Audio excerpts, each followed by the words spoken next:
got masks. I'm 6 feet away from you, sir.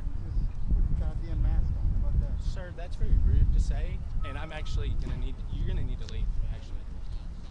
Like, if you're gonna curse at me, I haven't heard yet. you literally said GD, sir. Put a mask on. You said GD. It's very rude. Everyone else is here. Grow up. How about you grow up instead of cursing someone? I'm 6 feet away from you, sir. I just told my press assistant that she's going to put a mask on because she's going to come over here. Don't speak to me like that ever again.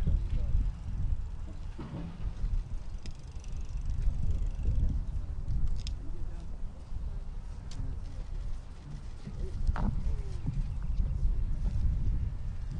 don't know who you think you are, but that is inappropriate.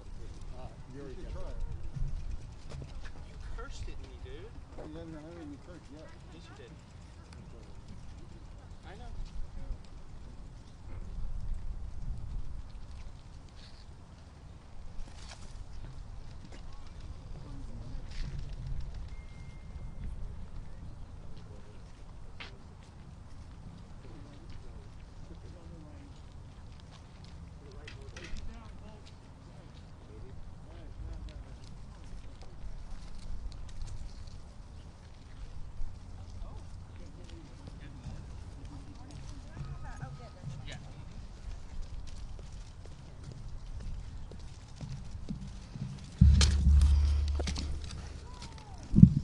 Is this on? No. Hello, hello. I don't think it's on, Nick. Oh, it's recording. Okay. Thank you for letting me know. Well, first off, thank you all for coming out here today and being willing to hear what I have to say. I just want you to know that for the press, I truly support freedom of press. I think it's one of the things that makes our country so great. And I really hope that you'll be able to tell my story a little bit better instead of just reporting and repeating maybe some things that you don't like about me or things that were on social media in 2018. You see, the reason why I ran for Congress is because I really don't respect what our government has become. As just an ordinary American, someone who's had to work hard all my life, someone who's been married for almost 25 years and raised 3 kids. And I got to tell you, my 3 kids are the greatest part of my life. That's the best thing I've ever done, is to be a mom. I really love our country. I love our freedoms. And I sincerely want all of your children and my children and all of us to continue to have the opportunity to have the American dream. But our government is failing us. You see, we're approaching nearly $30 trillion in debt. As a successful business owner for over 20 years, if I ran my company the way this government runs and spends and wastes and puts us in debt with our own hard-earned tax dollars, I'd be out of business a long time ago and we'd be homeless on the streets. But it's much worse than that. For decades now, this government has sold out our American worker, sent our jobs overseas to foreign countries. We've opened our borders wide open to be flooded with illegals coming into our country. Think about Kate Steinle, who was murdered on a pier in California. She died in her father's arms. Krisha Odette, her father served our country 4 tours in the Middle East, protecting our freedoms. When he came back home, his daughter was killed by an illegal alien in Texas. These are the things that shouldn't happen, but these are the policies that are allowed and continued. Our country has made it legal and funded with our tax dollars over 62 million abortions, murdering God's creation in the womb. That is a sin, a disgusting evil that is unfathomable. I can't even believe that it continues. But here's the thing. All of these women that have gone through that, it leaves a hole in their soul that never heals. And those women have been taught that this is the way that they should achieve. This is the way they can build a career. This is a way that they can solve the problem that they didn't want in the first place. That's a horrible lie. It's a terrible lie. As a mother and a woman who's had a successful career, I can tell you being a mom is the greatest gift of my life. I really hope that America can end the evil of abortion. I also want you to know that free speech matters. Free speech really matters. And yesterday, when the Democrats and 11 of my Republican colleagues decided to strip me of my committee assignments, Education and Labor, and the Budget Committee, you know what they did? They actually stripped my district of their voice. They stripped my voters of having representation to work for them for the budget. A successful business owner that knows how to make a profit, not a loss. That's what my district voted for me for. I'm a mom with 3 kids who has taken my children to gun-free school zones their entire time they went to school. And when I was in 11th grade at 16 years old, when Joe Biden created gun-free school zones, one of my schoolmates brought 3 guns to school on a school bus in a duffel bag, brought them into the school in the first period class because he was very upset at 2 of his classmates. He pulled out his weapon, went to take control. The coach in the classroom knocked him to the floor, but he was able to reach in and get another one of his guns, fired his weapon, took control of our school, and we were held hostage in our classrooms for 5 hours. I want you to know, I know that fear that David Hogg felt. It's terrifying. It's terrifying when the only person in the building with a gun is very upset and is there to do evil. And there's no good guy with any guns to protect us. That's why when I was in Washington, I could go from Senate office to Senate office just like David Hogg and say, vote no to gun control, because we need our Second Amendment rights. We need to be able to protect our children with good guys with guns, just like the people up here protected themselves with 30,000 National Guard troops. Imagine that. They want to leave our children defenseless, but they will surround this place with a big, beautiful border wall and a whole bunch of good guys with guns. See, these are the policies that disgust me. These are the policies that disgust the American people. And these are the policies of hypocrites. You see, when the people in charge want to just spend your money and you have no choice but to give it to them, and believe me, I've been a good taxpayer for years now, and I always will be. And then they want to send our hard-earned dollars over to foreign nations and so-called foreign aid to fund things like border walls and bridges and schools and roads and abortion. That's wrong. Our tax dollars should stay here in America. Our tax dollars should fund our border wall, our bridges, our schools, our roads. They should help our homeless. They should help our people, our forgotten, our orphans, our foster care children. That's what our hard-earned tax dollars should be doing. Not what these people here have been doing for decades. Those that are in charge have been here for decades. Decades. Do you know the average age of retirement? It's around 64, 65 years old in the private sector, but not here in Congress. They cling to power as long as they can because apparently it's addictive and they can't give it up. This is something that I just can't tolerate. I can't take it, and the American people are so sick of it. You see, a record number of Americans voted for President Trump. Record number of Republicans voted for President Trump. Do you want to know why? It's because they loved his policies. They loved his fight. They loved the fact that for once we had a president that stood up for America, stood up for American businesses, and remembered the forgotten man. He was a president that didn't care about your skin color because God created us all equal, and thank God our Constitution affirms that. He was a president that wanted every single person to achieve, and that's why we supported him. That's why I've always supported him. And I want to tell you, Republican voters support him still. The party is his. It doesn't belong to anybody else. This impeachment trial that's going to happen next week is a circus.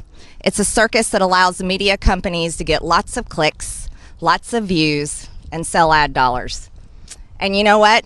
That's pretty disgusting too. Everyone here knows that he did not cause this attack on the Capitol, nor did I, nor did any Republican, but the responsibility falls squarely on those that invaded the Capitol, the ones that planned it ahead of time. Those are the people that should be held accountable. I was in the chamber, unlike AOC, Representative Ocasio-Cortez, that faked her outrage with another hoax, just another hoax that gets shared everywhere. You see, those kind of fake lies, like AOC, Representative Cori Bush telling people that I attacked her when in fact it was on video that she attacked me. This is the kind of fake outrage that is dividing our Congress, along with the fake outrage on the news every single day that's dividing our people. You know what the media does, and you guys are great at it. And I'm telling you this because I want to like you. But you're doing a really good job at addicting our nation to hate. Teaching people to hate people like me, President Trump, and then on the right, it's the same way. Teaching people to hate AOC, Ilhan Omar, Nancy Pelosi. See, it goes both ways, doesn't it? But teaching people to hate and addicting them to it is killing our country. It's causing people to no longer be friends, families to no longer talk to each other, even husband and wives getting divorced, parents not talking to their children, and the other way around. I think that's terrible, and it's shameful. When you have such a platform as you have, what do you want your legacy to be? Do you want your legacy to be the platform that destroyed our nation and caused our people to hate one another? Or would you rather be a platform that told the truth because you're given the great gift, the freedom of press, so you can tell the truth? I would love for you to be that platform, and I would be so proud of you. I wouldn't be mad at any of you. I had the greatest opportunity yesterday, and I'm so grateful for it. I got to say what I had done wrong. And do you know how freeing that is? I'm not kidding. I seriously feel blessed by God because I got to do it on a world stage. I got to say, I said things wrong. I believe things that were wrong. And you know what? I'm so happy I got to do that. My district is thrilled with me. People are all over the country are thankful and supporting me. And for that, I'm grateful to them. None of us are perfect. And when we go about our life thinking that we are, we're such hypocrites. Truthfully, we really are. If we think we're perfect and can judge one another, that's such a mistake. So going forward, I've been freed. I do. I feel freed because you know what's happening on these committees? You see, we have basically a tyrannically controlled government right now. The Democrats. We've got Joe Biden writing executive order after executive order, sign him, sign him, sign him, doing whatever he wants up there in the White House. We have Nancy Pelosi leading the Democrats in Congress to do whatever they want. They don't care what Republicans have to say. They don't care about what our districts and our voters have to say. They only care about pushing their socialist agenda through. They only care about taking away our freedoms. That's not right. So if I was on a committee, I'd be wasting my time because my conservative values wouldn't be heard, and neither would my districts. Right now, my Republican colleagues are being told that their white skin makes them inherently racist, or that their service in our nation's military to our country defending our freedoms makes them bad and a domestic terrorist. How are we at this place? How have we come here? The few bad actions of some do not define the many, and that's the truth. They kicked me off of my committees after spending a year promoting, supporting, funding on Act Blue, BLM, defending, lying, and calling these peaceful protests when there's buildings burning in the background, and sharing bail bond links to get the criminals out of jail. But they want to kick me off committees for social media posts that were conspiracy theories. That's pretty hypocritical. You see, the American people won't forget because they're still reeling from the devastation of this past year, where cities were burned, people were attacked, police officers still dealing with it, attacked night after night. They take that home with them and it hurts their families. occupying federal buildings, taking over police precincts. So much damage, tearing down statues and monuments, erasing our history. This is what has happened. I do not condone what happened on January 6th. It was one of the scariest days of my life, next to being held hostage in a gun-free school zone, when one of my fellow students took it over with a gun, and no one protected us. No one could. It was terrible. So I'm going to ask all of you, think about what you report. When you're on the news calling riots peaceful protest, the American people are disgusted with you because you're lying. When you're promoting people that protect these things and want to continue it, people are sick of it. They're fed up because they lost their businesses and they may have gotten hurt, and they're tired of being attacked because they want to wear a red hat that says "Make America Great Again," or they voted for Trump and we're proud of it. Things have got to change. And I tell you again, I'm fine with being kicked off of my committees because it'd be a waste of my time. You know who I am. I'm a very hard worker, and I'm proud of it. So now I have a lot of free time on my hands, which means I can talk to a whole lot more people all over this country, and I can talk to more people and make connections and build a huge amount of support that I've already got started with people that want to put America first and don't care about the party lines and don't care about any of the political identities involved. And that's something that I am very excited about.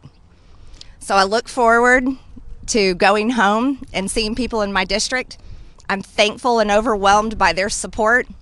I'm grateful that I had the opportunity to say the things that I don't believe and I shouldn't have said in the first place. And I'm really grateful to my God because He forgives me, and that's what being a Christian is all about. I have a message to other Christians in this country. Don't be lukewarm. That's not what your faith is for. Our Savior died on a cross so your sins can be forgiven, and He doesn't want you to be quiet about it. He wants you to share the gospel and share it with everyone. That being said, I'm going to let you guys go about your day. I know you got many things. Yeah, I'll take some questions. Yeah.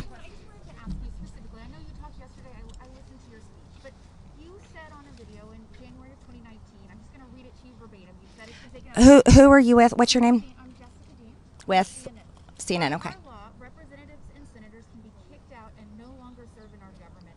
And it's a crime punishable by death is what treason is what you said. Did you see my speech yesterday? How many stories did you report on Russian collusion conspiracy lies? No, I want to know, have you apologized for Russian collusion conspiracy lies? Have you I don't have to.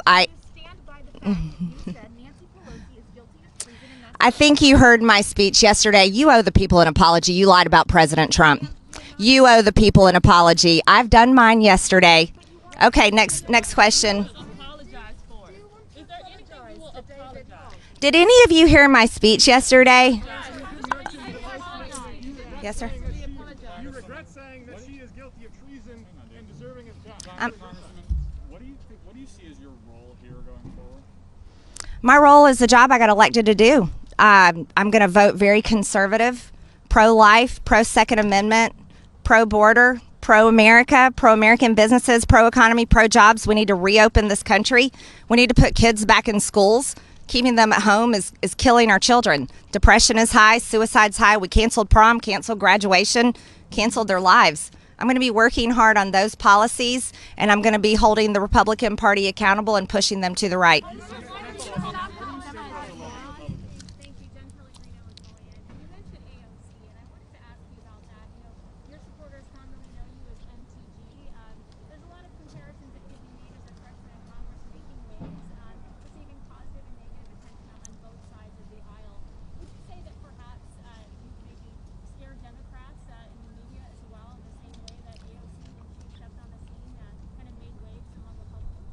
I'd say there's a comparison between us and the fact that we really don't care what other people think about us, because I can say that for myself. I've never met her, but I assume she probably feels that way.